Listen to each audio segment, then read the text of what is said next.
So thank you, Bonnie, for inviting me to speak tonight. I'm truly honored to talk to this group.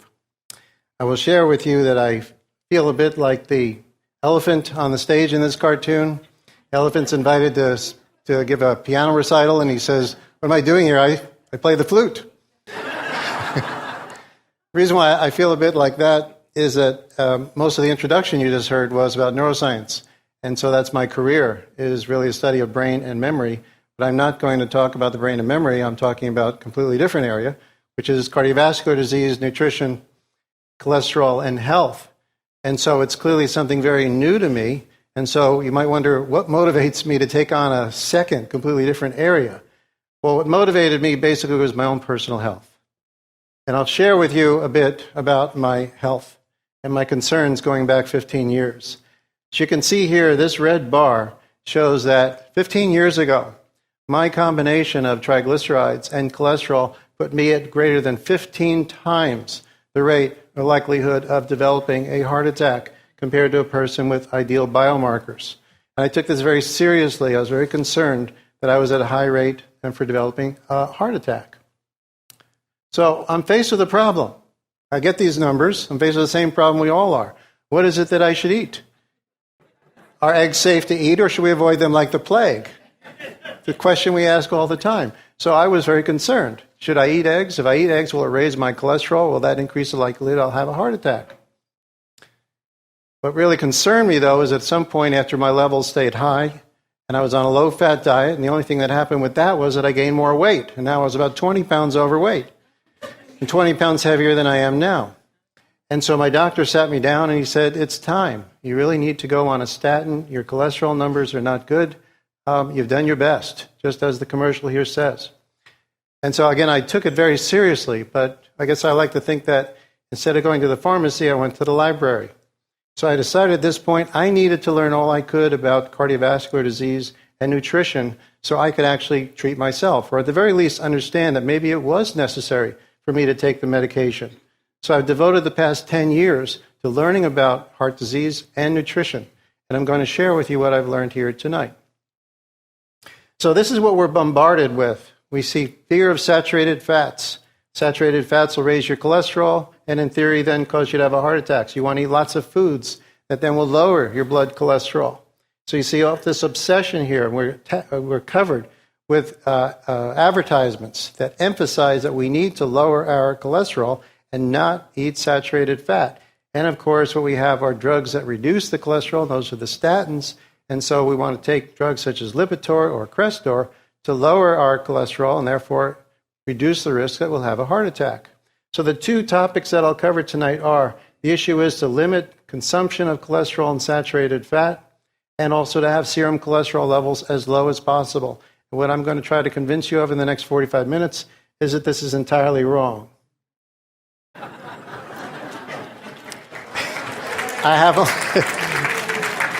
So I will have to, unfortunately, I'm going to cover this very briefly. I'm going to cover a few thousand studies in the next 45 minutes. But we'll see if I can give it a go and get it done in time. So we have a little history here. The very first person who actually was obese and did something about it, lost weight, and then in fact wrote the first diet book, was this fellow named William Banting, who lived in London, middle of the 19th century. So Banting was overweight. He had typical obesity kind of problems. He was over 200 pounds, 5'5". His doctor actually prescribed that he limit and completely eliminate carbohydrates. So he eliminated potatoes, bread, and sugar, but he was allowed to eat as much meat and other animal products as he wanted. It was a success. He lost quite a bit of weight. He got down to a good level and lived into his 80s, which isn't bad for mid-19th century London. The reason why we know about this is he actually wrote a book describing what he ate and his weight loss called The Letter on Corpulence. He sold 10,000 copies in London. It's a very famous book basically describing the importance of reducing carbohydrates in his diet, which was effective. You then have in the U.S., doctors are noticing that people are becoming obese, becoming prevalent. And one doctor who was treating people who were overweight decided to write a book, How Nature Cures. And right on the cover of the book, you can see here it says, a statement of the principal arguments against the use of bread, cereals, pulses, which are beans, potatoes, and other starch foods. And he's emphasizing that an obese person can be given a diet of meat, and if you exclude the bread and potatoes, they will lose weight. Once they start eating the bread and potatoes again, their weight will increase. So specifically, you're seeing in the 19th century, doctors are noticing the association of consumption of foods high in carbohydrates and obesity. Now, there's a massive amount of literature that I can't cover for the first half of the 20th century, but I think what's very useful is that we have a leader of the field in the 1950s. His name was Alfred Pennington. Ran a clinic to help people who were obese, at risk for heart disease, published in all major medical journals. And here you'll see from one of the papers what he recommended that obese people should eat. 1/2 pound or more of fresh meat with the fat. In fact, he emphasizes the meat does not have enough fat. You should buy fat specifically and add it to your food. Yeah, it's funny now, but this was medical science in the 1950s. And what is it that he said you need to eliminate? Once again, for almost a century, no bread, flour, or sugar. Okay? So you see consistently the emphasis on reducing carbohydrates in the diet. For someone who is obese, they lose the weight. And so when we get to 1972, I think it's important to understand that with Atkins' book that came out, it followed over a century of research, emphasizing that it's the carbohydrates that increase weight, and the reduction in carbohydrates in the diet helps obese people to lose weight. And in fact, if you compare the two, they're remarkably similar. The Atkins diet was not a fad diet. Frankly, it wasn't revolutionary. The idea had actually begun in 1863 with William Banting's book. So it's over a century in which doctors have been showing that by reducing carbohydrates in the diet, you can lose weight. And so the rub on the Atkins diet, of course, is you lose weight, but you're still going to have a heart attack. You just leave a thinner corpse.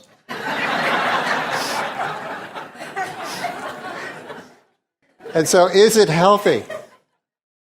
And again, I could go over dozens of studies, but we don't have the time. And so I'm going to cover one study, which is very useful for us because it has people with high cholesterol and low cholesterol, people with diabetes as well as not with diabetes. And so it shows the actual diet, what it is that they ate. And we also have biomarkers, which can tell you whether or not the Atkins diet puts people in peril. And so here we have what's a very low carbohydrate diet, also called a ketogenic diet. And this is what you can eat on a ketogenic diet. Basically anything that is protein and fat. So any animal food you see here on the left side, fish, meat, poultry, and especially full-fat cheese. Okay, there are no non-fat foods on the left side. And basically any vegetable that isn't potato or corn. So it isn't anything that will raise your blood sugar. And these people would have 5 tablespoons of oil per day as a part of their diet. And in this case, it's olive oil, but it could be butter. It doesn't really matter. And what is it that they could not eat? Basically the same thing you see from Banting. It's high carbohydrate foods. So you eliminate foods that raise blood sugar. No fruit juice, no soft drinks with sugar. And so you look at the results, and basically this is now 150 years, confirming weight loss. This is in kilograms, so in pounds, you're looking at these people are over about 200 pounds. And so this is over the course of a year, whether they have high cholesterol or normal cholesterol, their body weight dropped dramatically. And so the diet works. Now the question about biomarkers. Well, here you have all the basic biomarkers. And rather than go into great detail, each one goes in the right direction. There is no drug that can produce a change in the biomarkers like a low-carbohydrate diet. You look here on the opposite end, this is the HDL right here. The HDL is called the good cholesterol because when it is higher, you're less likely to have a heart attack. And so it is only the low-carbohydrate diet that you'll actually find an increase in the HDL. What you have here on the right are triglycerides, which are fat in the blood, and the fats in the blood decline when you reduce carbohydrate consumption. And over here on the far right, on the bottom, that is blood glucose. Fasting blood glucose drops dramatically just by reducing carbohydrates in the diet. So every biomarker moves in the right direction with the low carbohydrate diet. And again, just to summarize, a vast amount of research. What we have here just published this year, the work of over 24 scholars in the field of nutrition, published in the journal Nutrition. Basically, they're emphasizing carbohydrate restriction is the best approach for someone, whether they have type 2 diabetes. They also apply it to heart disease and obesity in general. And here you see summarized on the bottom the benefits of carbohydrate restriction in diabetes, this applies to other diseases as well, are immediate and well documented. There are no justifiable concerns about reduction of carbohydrates in the diet. So with all that science I've just shown you, I just gave you basically a summary of 150 years of research, coming to a very clear conclusion. It's carbohydrates that are the demon on your plate. It's the carbohydrates that are making you fat. That is what you need to be aware of. And so now you go to the store and you're looking to lose weight. And what is it dietitians, nutritionists, and the American Heart Association will recommend that you eat? Fat-free cheese, fat-free yogurt, fat-free butter, and cholesterol-free eggs. And if you look in the middle, you've got cookies. Isn't that fantastic? They're fat-free. So it almost makes it look like a health food, right? It's just pure sugar. And what does the American Heart Association recommend? Basically low-fat food, lean meat, low-fat dairy products, skim milk. Why is it the recommendations are completely out of touch with the science? Well, here I think is the origin of why we've been given such misinformation. The low-fat food mania, I would say, began in 1955 when President Eisenhower had a heart attack. And you see along with this graph as well, an increased incidence of heart attacks in Americans over the course of the first 50 years of the 20th century. So there was great concern at the increased incidence of heart attacks occurring. And here with Eisenhower having a heart attack, it just made it so much more personal. Now, the fact that Eisenhower was a chain smoker didn't seem to become realized to people. No one said, well, gee, the guy's a chain. He actually was diagnosed with heart disease before he became president. And Americans had become smokers. There was a dramatic increase in smoking, which, of course, now we know is associated with heart disease as well as lung cancer. But no one was talking about him being a smoker as contributing to his heart attack. What we had was a man who came forward, and he worked with Eisenhower's doctor. And he went on national television, supported by the American Heart Association. And he said what's killing Eisenhower, causing him to have a heart attack, is the sausage he's eating with breakfast. And so it's this man named Ansel Keys said it is fat in the diet, particularly animal fat in the diet, that causes people to have a heart attack because it raises your cholesterol. And this is now you can see is in the news. Who was Ansel Keys? Very important to understand who this man was. He had no education at all in heart disease or nutrition. He had a bachelor's degree in economics and a PhD in oceanography. Ansel Keys had languished in obscurity for decades. He studied fish physiology. He conducted one study, basically I consider unethical, in which he starved conscientious objectors of World War II. But this is basically the extent of Ansel Keys' experience with nutrition and cardiology, which is nothing. What was his actual experience? Well, while he was on sabbatical after World War II, he visited Italy, and he saw thin Italians, and he was told that they didn't have heart attacks. So he decided that it was because they weren't eating much meat, they didn't have much saturated fat, that is why they weren't having heart attacks. And it was Ansel Keys who came up with the idea for the Mediterranean diet, based basically on Italians living in post-World War II, in which there was a depression. Basically, you couldn't really afford to eat fat animals at the time. So he also pointed out one of his papers to support his idea that it's fat in the diet that causes people to have heart attacks. So this is a paper published in 1953. Think about this contrast to where Pennington is publishing in the New England Journal of Medicine. Keys is publishing in barely better than a newsletter out of a hospital.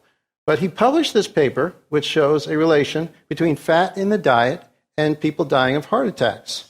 And so what you can see here is that the more fat in the diet, going along here, you have more deaths from heart disease. So in the U.S., you have the most fat in the diet, and you have the most heart attacks. And so this clearly is evidence, as he said, that it's fat in the diet that causes people to have heart attacks. The problem with this graph is it is a result of him cheating. Okay? This is not real. Ansel Keys actually had data from 22 different countries. He chose 6 data points to create this graph. This is not a secret that I just discovered. I have to reveal that to you. This was known at the time that he had cheated. In fact, here is a paper published in 1957, basically saying that Keyes had cheated. They introduced the paper quite politely by saying, no information is given by Keyes as to why he chose 6 out of 22 data points. So we're going to show you all 22 data points. So they actually start off by showing his graph, and then they show their graph of all the data points. Now, here are all the data points. And it's important to understand these are data that came right out of World War II. And so you have post-war Japan and Italy, in which basically you have very thin people. You do have a low rate of heart disease, but you really don't have much fat, which people could be eating at the time, too. So it's a bit artificial. But anyway, if you look at the overall curve, which I've surrounded 20 of the 22 data points with the rectangle, you can see a random scatter. That when you have all the data points, there is no relation between fat in the diet and heart disease. And in fact, that's exactly what the authors concluded. The suggested association between death rates from heart disease and fat in the diet cannot be accepted as valid. So it's very clear that Ancel Keys doesn't know what he's talking about as far as diet. He doesn't know anything about heart disease. And he lied when he published that paper in 1953. So what is the result? He gets to be on the cover of Time magazine. Ancel Keys became the leader of nutrition and cardiovascular research in America in the 1950s and into the 1970s. He was a member of the board of directors of the American Heart Association. He basically controlled, to a great extent, funding in heart disease in the U.S. He served on the editorial board on cardiovascular journals, yet he knew nothing about heart disease. He was seen as the expert in America on heart disease and diet. And what did he say in that paper in 1961? Americans eat too much fat, too much saturated fat. That's the kind of fat you get from animals. It raises cholesterol, damages your arteries, and leads to coronary disease. The only sure way to control cholesterol is to reduce the fat in your diet to 15% of total calories. And you've got to cut saturated fat to 4%. It's really important to point out, he made up these numbers. There were no studies that supported this idea at all. He didn't propose this as his idea, he proposed this as fact. Now, to me, this would just be sort of a footnote to history to show that Ancel Keys' ignorance, followed by good science, means we no longer follow it. But what happened was he was such a dominant figure in the American Heart Association that you see in their current recommendations. You go to the American Heart Association website, it still follows Keys' original recommendations. That if you eat saturated fat, you'll raise your cholesterol, you'll increase the likelihood you'll have a heart attack. The American Heart Association currently recommends that you have only 5 to 6% of your calories from saturated fat. They continue to recommend that people have margarine rather than butter. The same thing Keys said in 1961 without any justification. And the remarkable thing is, if we actually look at the data of what were people consuming in the 20th century and up until the 1950s, specifically looking at butter and margarine, what you find here on the blue line is in the 20th century, consumption of butter was stable up until World War II, in which it declined dramatically. Margarine, on the other hand, is increasing in consumption with World War II, and this is when you're finding increase in heart disease. So if anything, it's the margarine that people are consuming in conjunction with smoking that explains why there's an increase in heart disease in the U.S. in the first half of the 20th century. Now, let's see what Keys recommended. Basically, we should all eat like starving Italians. Okay? That's the Mediterranean diet. Very low fat, 15% of the calories from fat, 4% from saturated fat, based on what he saw in Italy. Well, let's actually look at the data. Okay, this is published in 2012 British Journal of Nutrition. And here you are seeing individual countries, all the countries of Europe, and plotted basically on the amount of fat they consume, and specifically this is saturated fat. The amount of saturated fat they consume versus the rate of death from heart disease. And what you actually find here is more fat in the diet is associated with less deaths from heart disease, the complete opposite of the graph that Keys created in 1953. Let's look at the data point that's at the very extreme, right here. The people who eat the most fat and have the least heart disease. France, okay? The French are truly horrible people. They don't respect the American Heart Association at all. They have an absolutely anti-American Heart Association diet, and Keyes refused to acknowledge that the country even existed. In France, they have over about 40% of their calories are from fat, and over 15% of the calories from saturated fat. And I like the quote here, T.H. Huxley, who said, basically, it's a tragedy of science when you can slay a beautiful hypothesis by an ugly fact. The ugly fact is the French. And what do we call that ugly fact? That ugly fact, let's move the data over, and that ugly fact is called the French paradox. You know, as scientists, we develop hypotheses, and hypotheses are supposed to enable us then to do tests. And when the hypotheses fail, we change the hypothesis. But only in the field of nutrition and all the history of science, when you have data that are opposite, that don't support the hypothesis, you dismiss them and you call it a paradox. Paradox is always used in nutrition when the findings are not consistent with what the American Heart Association and Ansel Keys said. What you got with the French is they don't have olive oil, they don't eat olive oil, they eat butter. And they eat pate, a diet heavy on liver and saturated fat. And look at this, it's so horrible. This woman here, this is what the French people all look like. Well, all right, they don't all look like her. But the French paradox, of course, is these people eat so much fat as a percentage of their calories, and yet they have a very low rate of heart disease. Not only that, they're annoyingly thin. Here you see countries around the world, and you've got the Americans up here, the fattest people in the world, eating lots of low-fat food, and here are the French down here, less than 10% of them are obese. If you go to France and you see an obese person, it's probably an American on vacation.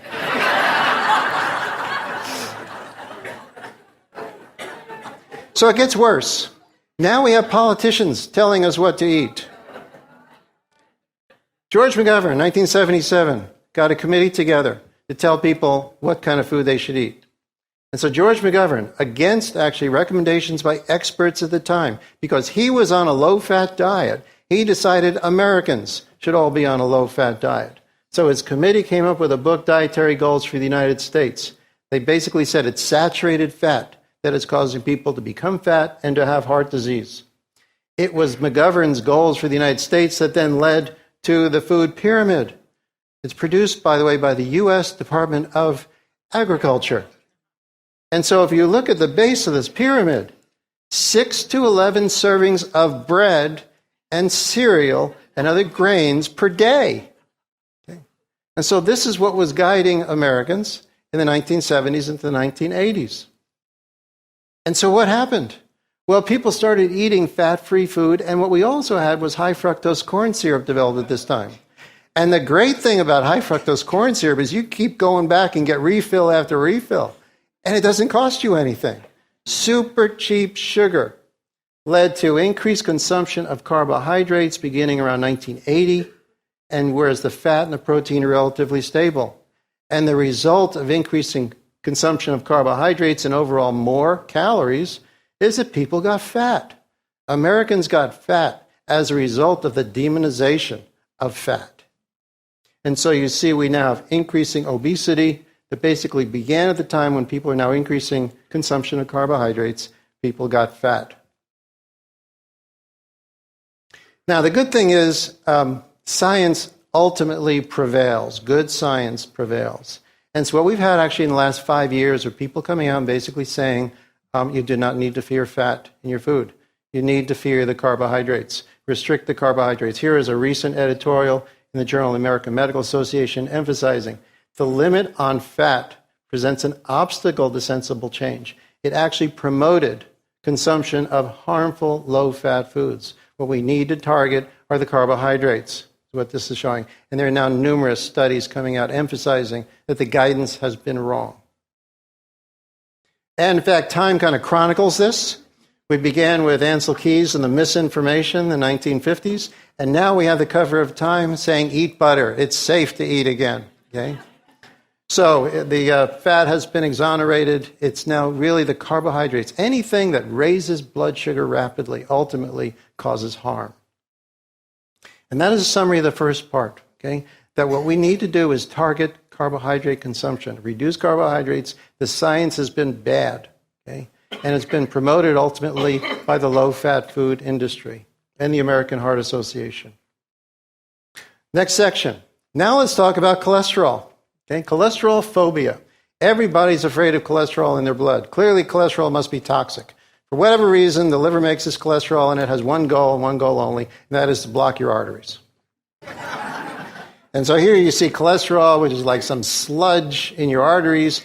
You got to lower your cholesterol. Here's your heart is afraid of the cholesterol. And of course, we now have almost half of all Americans aged 60 years and older that are taking some kind of medication to reduce their cholesterol. So let's talk about why it is that we fear cholesterol. Well, if we look at the origin, it actually began in the first half of the 20th century, and perhaps the primary science was that you have people who have what's called disease, which is hypercholesterolemia, which you have very high cholesterol, and you also have cholesterol in your arteries.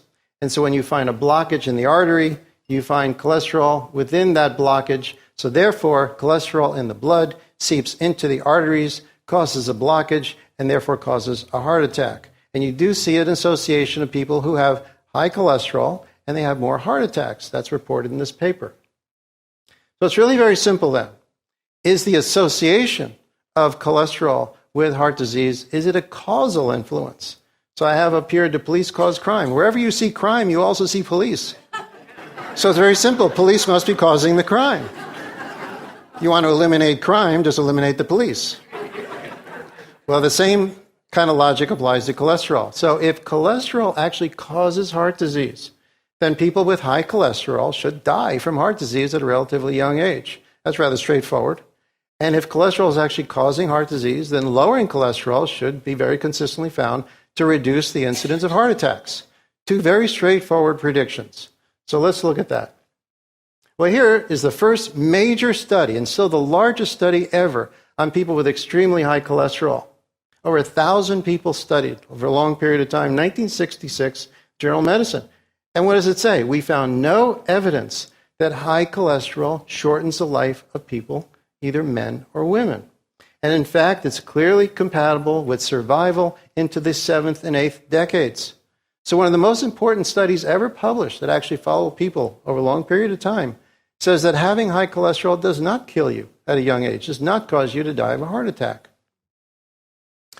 There's another study in which people with extremely high cholesterol, well over 300, so they're diagnosed with hypercholesterolemia. These are people 60 to 74 years of age. Total cholesterol is about 330. And so we have here, it's in the danger zone. The American Heart Association recommends you actually be below 200. So you're 60 years of age, you're now followed for 10 years to see who will die of a heart attack, who will die of any cause. That's how this study is conducted. You follow them for 10 years and look at their rate of death from a variety of different causes. So we have here on 100, the 100% is the rate of death in the general population. That means everybody's dying. Eventually everybody dies. But what this is actually saying is the rate of death over that 10-year period. And so if the rate of death of this group of people is greater than the general population, then they will be greater than 100%. They will be dying at a greater rate than the general population. But if they're dying at a lower rate than the general population, then their rate will be less than 100. We look at the rate of death of people whose cholesterol is 330, and what we find is a 31% reduced rate of death. If you are 60 years of age and your cholesterol is 330, and you go to your doctor and you say, if I don't lower my cholesterol, what's the likelihood that I will die in the next 10 years compared to someone who lowers his cholesterol? Well, the doctor's saying, forget about it. Don't even think about it. You need to get your cholesterol down. But the answer is right here. You have a 31% reduced rate of death if your cholesterol is screamingly high, if you are 60 to 74 years of age. And this did not escape the notice of the authors. They made it very clear. men and women over 60 with super high levels of cholesterol did not have an increased rate of death, either from heart disease or any other cause. A striking finding was the reduced rate of death from heart disease with advanced age. And I don't have time to go over the dozens of other studies that are very consistent with this finding, that you will live longer, you will be healthier if you have high cholesterol and you're over the age of 60 than if you have low cholesterol.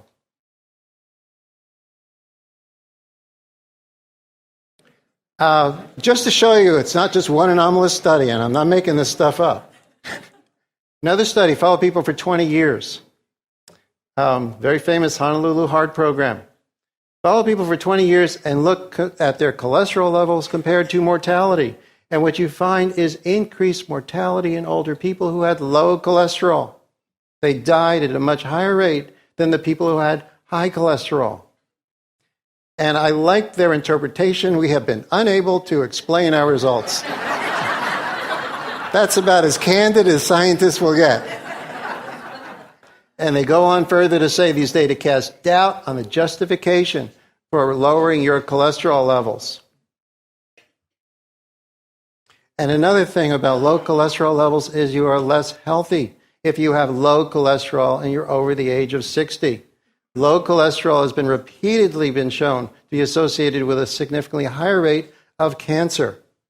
And here is just one of the studies showing increased risk of cancer. In this study, hemorrhagic stroke and heart failure. You are less healthy if your cholesterol is low than if it is high. Now, if not cholesterol, then why is it some people with high cholesterol do have heart attacks? Well, here's a very important study that helps us to understand what actually causes heart disease. So here again, we have another study. So this is in the pre-statin era, in which people with extremely high cholesterol were not treated. They were studied in these experiments, and at that time, it wouldn't have been considered unethical. Now, if your cholesterol is over 300, you have to be on a statin. It will be considered unethical. But in this study, we look at these people who have very high cholesterol. Total cholesterol is over 300, and we actually can look at the different components as well. The LDL, which is called the bad cholesterol, is equivalent in these two groups. HDL and triglycerides, they're all equivalent. This two groups, the same levels of cholesterol, but the one in red has heart disease. The one in blue does not have heart disease. So what's the difference between the two groups? The difference is clotting factors. The people who have more clotting factors are the ones that had more heart disease. Those are the ones diagnosed with heart disease. So what you have here is FB is fibrinogen, and factor 8 is another clotting factor.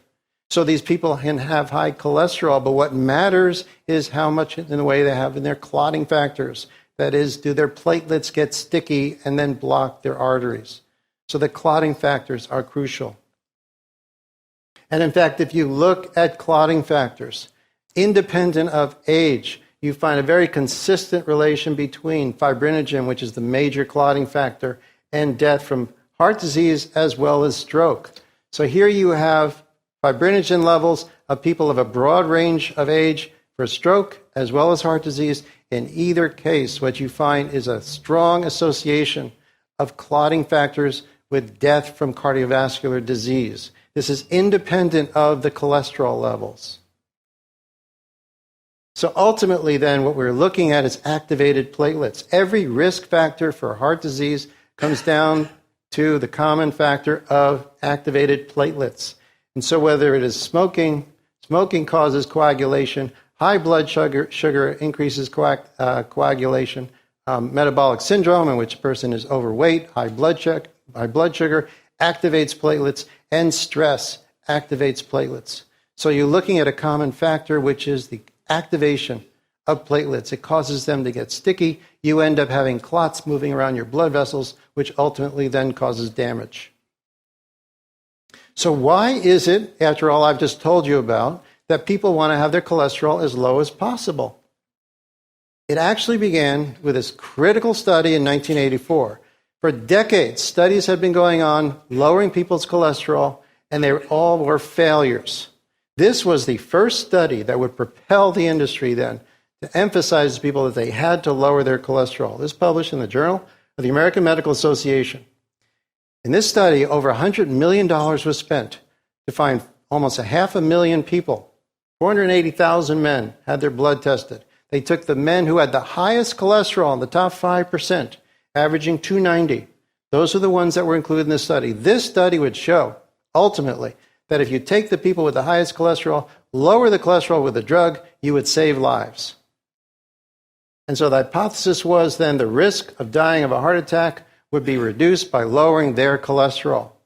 So they targeted the men basically who were on their deathbed with having such high cholesterol. They lowered the cholesterol with a rather primitive drug called cholestyramine, but it very effectively does lower blood cholesterol, or they're given placebo and then followed for about 7.5 years. This was the groundbreaking study. The group that had lower cholesterol had a 24% reduction in death from cardiovascular disease, coronary heart disease. This was the turning point in cholesterol history. There was one problem with the study. There's always one problem with these studies. But the problem with the study was, and I've copied this directly from the paper, the risk of death was actually not reduced in the cholestyramine group. Well, that doesn't make sense. You lowered their cholesterol, you've reduced death from heart disease by 24%, but overall these people are not living longer. Why is that? Well, let's actually look at the data. So I've taken this directly from the paper, and I've graphed this in terms of there not being a negative outcome, like death is a negative outcome. So you live instead of dying. So that's your survival. How many people didn't die? And you're looking at 100%, almost all people basically survived, and there is no difference between the groups. That is why there's no difference in mortality. How many people did not die of a heart attack? That's out here, coronary heart disease death. Almost nobody died of a heart attack. So what you see all along here is this is an incredibly and disturbingly healthy group. So there are very few adverse events at the end of the 7.5 years. So where is that 24% reduction in heart disease death? Well, it's right there. That difference is a 24% difference between the group, and it is statistically significant. How can that be, you say? Well, this is how you do it. The actual data are 98.4% of the people given the drug did not die of a heart attack, and 98.0% of the people given the placebo did not die of a heart attack. The actual difference is 0.4%. 8 men. You start with 500,000. You take the top 5%, 1,900 in each group, give one the drug, the other doesn't, and you end up with a difference of 8 men. So how do you turn 0.4% into 24%? Well, it's really quite simple. It's called relative risk reduction. It's basically a way of using statistics to cheat, to greatly amplify a very small effect. So you take the difference between the groups, which is 0.4%, and you divide it by the rate of heart attacks in one of the groups. So you got a ratio into a ratio. And you can then turn that 0.4% into 24%. Yeah, I responded the same way when I first saw that. That's not right. Okay, so that's your 24% right there. This was basically a $150 million study that failed miserably. What they should have said was, we've been barking up the wrong molecular tree. It's not cholesterol, really, that we should be following. Instead, they declared victory. The directors of the study declared victory. This is a turning point in cholesterol heart disease research. They said that it's the cholesterol in the food that the men were eating, which has had nothing to do with a diet study. It was a drug study. On Time magazine, you're saying, you see, bad news with cholesterol. And they said, now what we need to do is develop drugs to be able to lower cholesterol in people because people didn't like taking the cholestyramine. This is the turning point that forms the basis of why they developed the statins. It was this drug that overall had no real effect on heart disease. So now we move into the statin era. And I don't have time to cover all the statin studies, although you'd probably be amenable. We could spend the next couple of hours here talking about statins. But I'm going to show you one of the best findings ever. And one of the most highly prescribed drugs is Lipitor. And this is a finding that's been promoted very heavily, so I'm going to show you the best finding with a statin, and that is this 36% reduction in heart attacks with Lipitor. And so let's look at that study. And here again, I want to confirm for you, this is how this is presented. two physicians in the world. A 36% reduction in fatal heart attacks and non-fatal heart attacks. So what did the data actually look like in the study? Remarkably similar to the cholestyramine study. This is actually what the data looked like. And you see those asterisks? Those are statistically significant differences between the groups. And here what we have is on the left, this is the 36%, the absence of fatal and non-fatal heart attacks. Right there, that is a 36% reduction as a result of drug treatment. Where is the 36%? It's right there at the beginning. Now, how do they do that? So again, you start with the real data. 98.1% of the people on Lipitor did not die of a heart attack. 97% of the people on placebo did not have a heart attack or die. So this study is very straightforward. If your cholesterol is high and you go to the doctor and you say, I think I'll just take a placebo, thank you. And you can tell the doctor, I have a 97% chance of not having a heart attack if I take that pretty good drug called the placebo. But the way you calculate the 36% is to take that difference, which is 1.1%. And how do you take the 1.1% and turn it into 36%? It's the same game that was played in 1984. But let's look closely at this ad. It's right there. The 1.1% is actually in that ad in blue font on a blue background. And it says it right here. The difference is 3% death in the sugar pill, 2% in those taking Lipitor. Clearly, the lawyers must have gotten that little blue font in there because they had to show you all the data.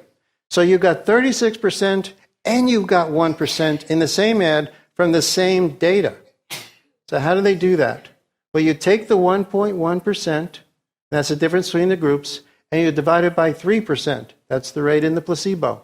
That amplifies the 1.1% and turns it into 36%. Then you are legally allowed to put in the ad that you've reduced heart attacks by 36%. But the actual effect, as you can see, is right there. That is a 36% reduction in heart attacks with Lipitor. That is what the wonder drug does. It actually changes the rate of heart attacks by 1% compared to placebo.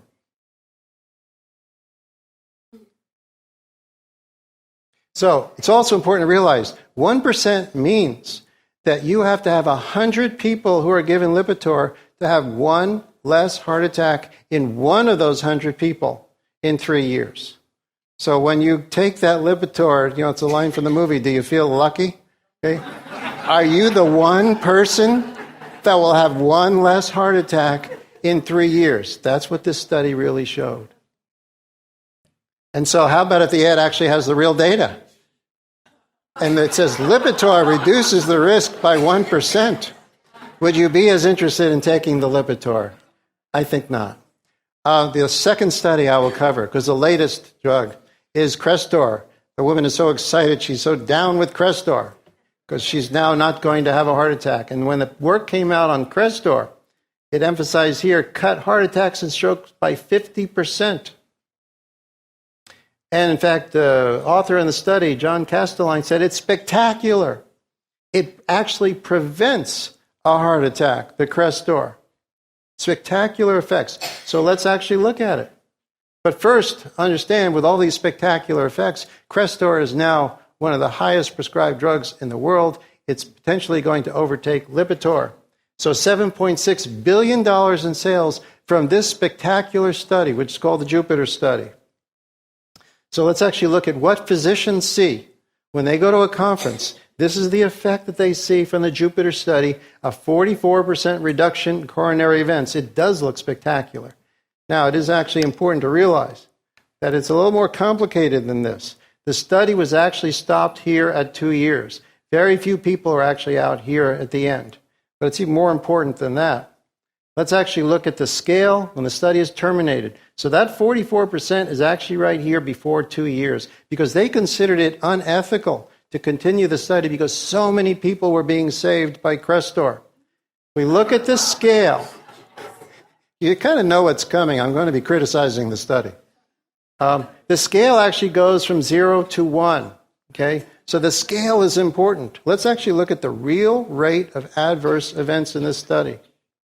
This is a graph And I'm not making this stuff up. This is a graph I've copied directly from the paper published in the New England Journal of Medicine. This actually shows the rate of events in the two groups. Right inside here, if you get out an electron microscope, you can see the difference. This is the effect of Crestor.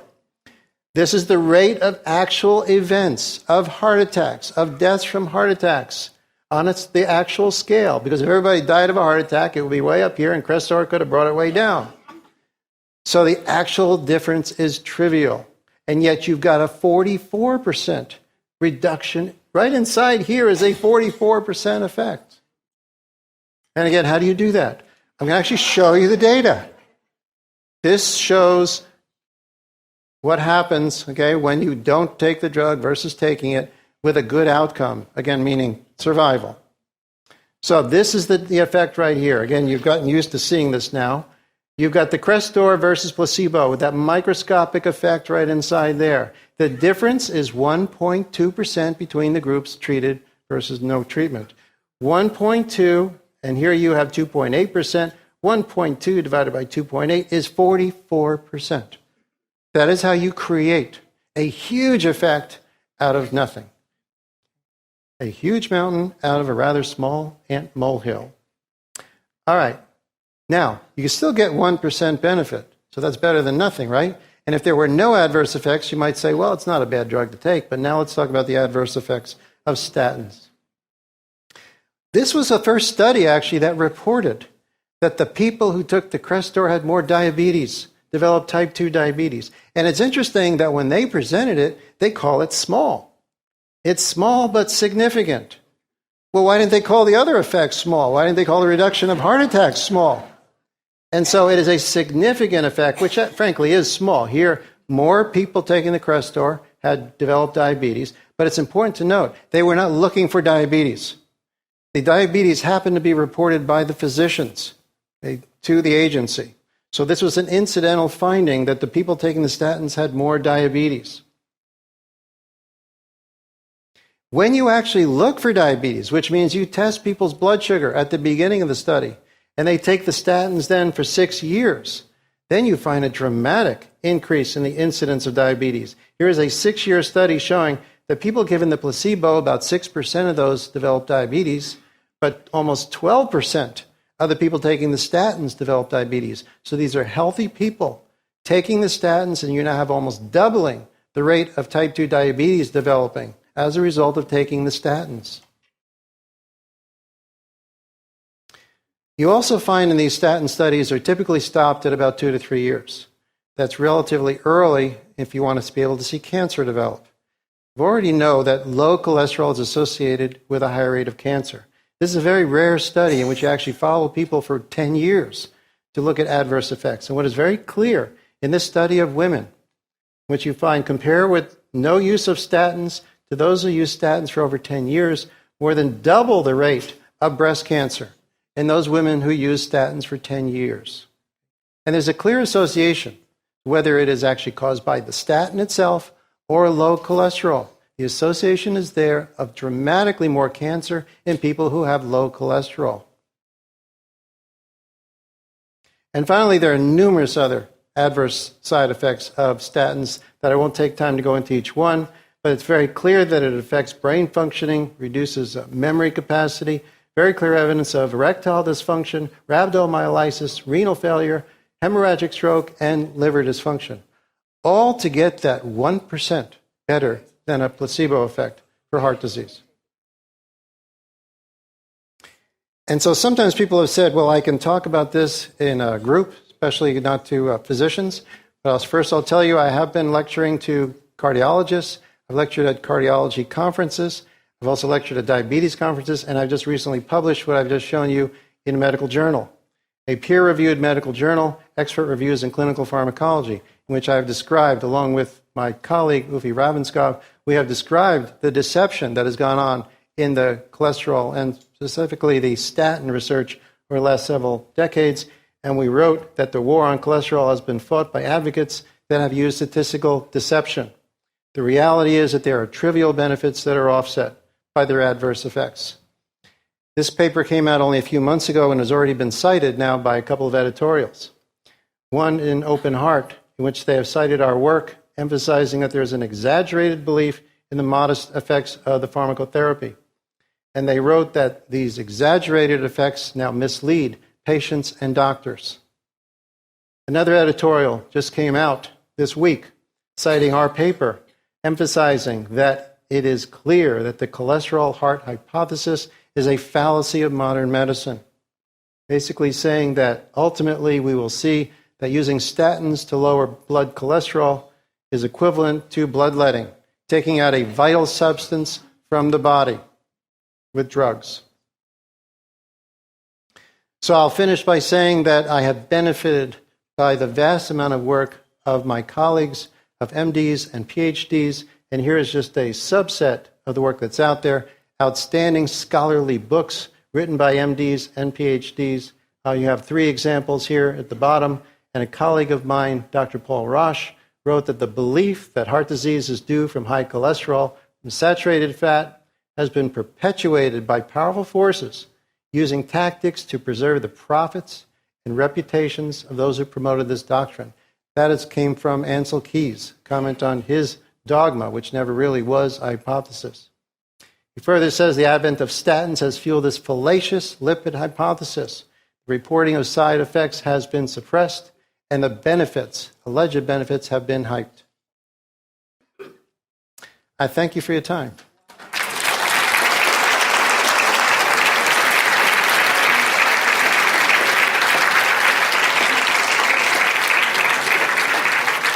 Would anyone care to comment, provide any accolades, compliments? Yeah. Yes. Very, very informative. But I have a question on your low carb. Is fruit included? The question is fruit included? Yes. The good thing about fruit, especially in moderation, is that the water and the fiber that would be in fruit would slow the increase in blood sugar. But you should realize that if you have a 16-ounce smoothie filled with orange juice and fruit, that is going to increase your blood sugar. But clearly having an apple or a small amount of fruit is not a problem at all. How about right here? This may be a little off the subject, but I'm sure you're familiar with it. Many of the cardiologists prescribed 81 milligrams of aspirin per day. And lately there have been some television programs on this that perhaps it's bad for you. I've just wondered if you've looked into that at all and whether it is or is not. Yeah, this is where deception reaches its highest level in the recommendation that people have a baby aspirin. You call it a baby aspirin, it sounds like it's so harmless. Bayer has been petitioning the FDA for the past 15 years to be permitted to say in advertisements that if you take an aspirin, it will reduce the chance you'll have a heart attack, your first heart attack. And so they very carefully make their television commercials appear as if when you get that note that says your heart attack will happen today, if you had taken a baby aspirin, you would not have a heart attack, and that is not the case at all. So the adverse effects of taking a baby aspirin are bleeding, hemorrhagic stroke, as well as ulcers. So first of all, a healthy person should not be taking a baby aspirin. There is evidence that actually after a heart attack, or at the time of the heart attack and soon after, that an aspirin can help, primarily because it's reducing clotting. But basically, there isn't good evidence that a person should be on baby aspirin for a long period of time. Yes.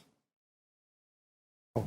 I'm sure not the only one who noticed the serious lack of bacon on the buffet tonight, by the way.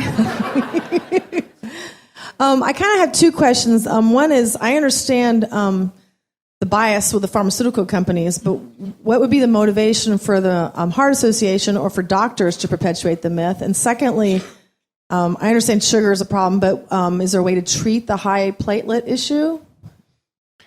So you covered motivation of the American Heart Association, which perhaps the fact that they're very heavily sponsored by the margarine industry is a factor. They've been heavily sponsored by the liquid oil, corn oil industry for decades. But perhaps, we can leave that to speculation as to why. I don't think doctors actually are involved in this. Doctors are being educated by people in authority who are being paid very well by the drug companies.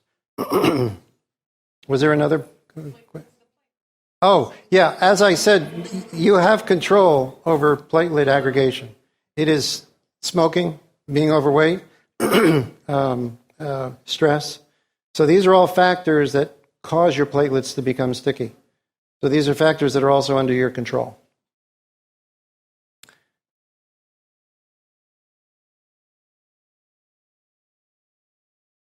Since you work with memory also, with everybody trying to get lower cholesterol and supposedly having lower cholesterol numbers, is this being factored in since the brain is fat and needs all that fat to the increase that we're having so dramatically? Thanks. So your question is really about cholesterol and brain function. The brain is about 25% cholesterol and absolutely needs cholesterol to be able to produce new brain cells and new connections. And there's a very clear connection, not only with low cholesterol to cancer, you see a connection of low cholesterol to poor cognitive functioning. And so the extensive evidence that you find of statins reducing cognitive function is consistent with the idea that basically if you starve the brain of cholesterol, it just doesn't function very well.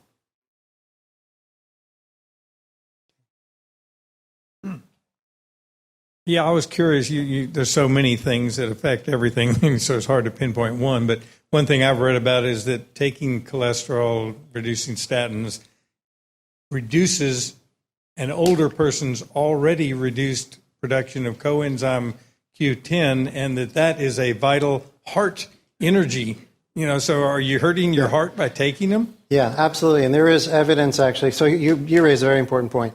Part of the metabolic pathway in which statins interfere with the production of substrates is that you not only block cholesterol, but you block CoQ10. And CoQ10 is absolutely necessary for good energy production, for good health, basically for the mitochondria to function properly. And so, yes, there's evidence that you're damaging your muscle. You're damaging your heart muscle by reducing the CoQ10. And the industry's response to that would be, well, then take CoQ10 supplements, which actually have not been shown to reverse the damage to the muscles. We have time for one more question. In the back. You alluded to in the beginning the cholesterol and the plaque and the hardening of the arteries. Is there a relationship with, in terms of high or low cholesterol or a high or low fats as to whether a person will get plaque buildup in the arteries? Thank you. That's a great question. The remarkable thing is that the more fat you eat, and in fact, the more high-fat cheese that you eat, the less calcium will build up in your arteries, the less your arteries will be stiff, the less damage there will be to your arteries. It's a remarkable finding, actually, and what's really important is that along with the high-fat cheese and other high-fat foods, you actually have vitamin K2, which helps to direct the calcium into the bones. And if you don't have enough K2 from animal products, then the calcium just drifts into the arteries, and that contributes to hardening of the arteries. The arteries get damaged, and then the cholesterol is actually used to repair the damage. It's also used by the immune system to attack bacteria and viruses that are causing the damage. So the cholesterol really is analogous to what the police are doing at the scene of the crime. Let's thank our speaker.